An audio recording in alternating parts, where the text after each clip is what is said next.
Hi friends, எல்லாருக்கும் வணக்கம் and welcome back to our channel. இன்றைக்கி நம்ம சேனலில் ஆட்டுக்கால் எப்படி க்ளீன் பண்ணி குழம்பு வைக்கிறதாங்க தாங்க பார்க்க போகிறோம்.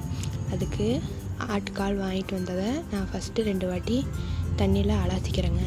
அவங்களே எல்லாம் க்ளீன் பண்ணி தான் கொடுத்துருப்பாங்க. இருந்தாலும் நம்ம அதை தீயில் வாட்டுறதுனால அந்த ஸ்மெல்லு அடிக்குங்க. அதனால் நல்லா க்ளீன் பண்ணிக்கலாம் நம்ம ஒரு வாட்டி. அதுக்காக 2 வாட்டி சும்மா நார்மல் தண்ணியில் கழுவிக்கிறேங்க. அப்புறம் நல்லா சுடு தண்ணி காய வச்சுருக்கேங்க. அதை அதில் ஊற்றி ஒரு 5 நிமிஷம் அதை அப்படியே விட்டுறலாங்க. அந்த கருப்பாக இருக்கிறது அப்போ தான் ஈஸியாக வரும். 5 நிமிஷத்துக்கு அப்புறம் அதை ஒரு கத்தி வச்சு நல்லா சுரண்டி எடுத்துடலாங்க.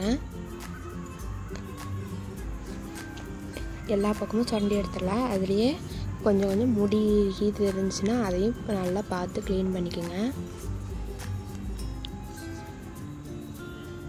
இதே மாதிரி எல்லா காலையும் க்ளீன் பண்ணிக்கலாங்க.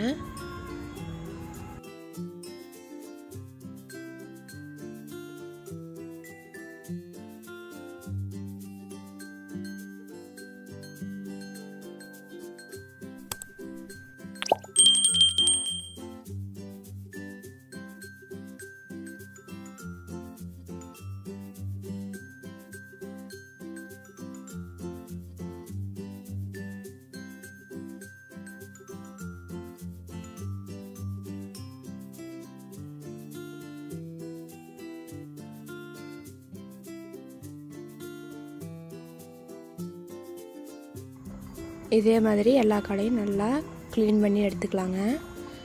இன்னும் இதில் லைட்டாக ஸ்மெல் அடிக்கும். அதனால் கல்லுப்பு கொஞ்சமும் மஞ்சத்தூளும் போட்டு அதை ஒரு நல்லா பரட்டி விட்டு ஒரு 5 நிமிஷம் வச்சுருந்துட்டு கழுவிட்டோம்னா அந்த ஸ்மெல் எதுவும் இருக்காதுங்க.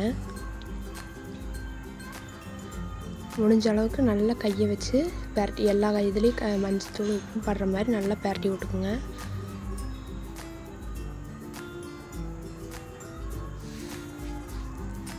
பரட்டி ஒரு 2 நிமிஷம் கொஞ்சம் நேரம் வச்சுருந்துட்டு தண்ணியை பிடிச்சி கழுவிடுறாங்க.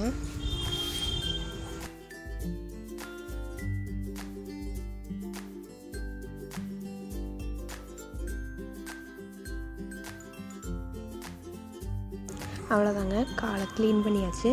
இனி நம்ம குழம்போ என்ன செய்யலாமோ அதை செஞ்சுக்கலாங்க. அவ்வளோதாங்க. அடுத்த வீடியோவில் ஆட்டுக்கால் சூப்பும் குழம்பும் எப்படி வைக்கலாங்கிறத போடுறேங்க. தேங்க்ஸ் ஃபார் வாட்சிங்.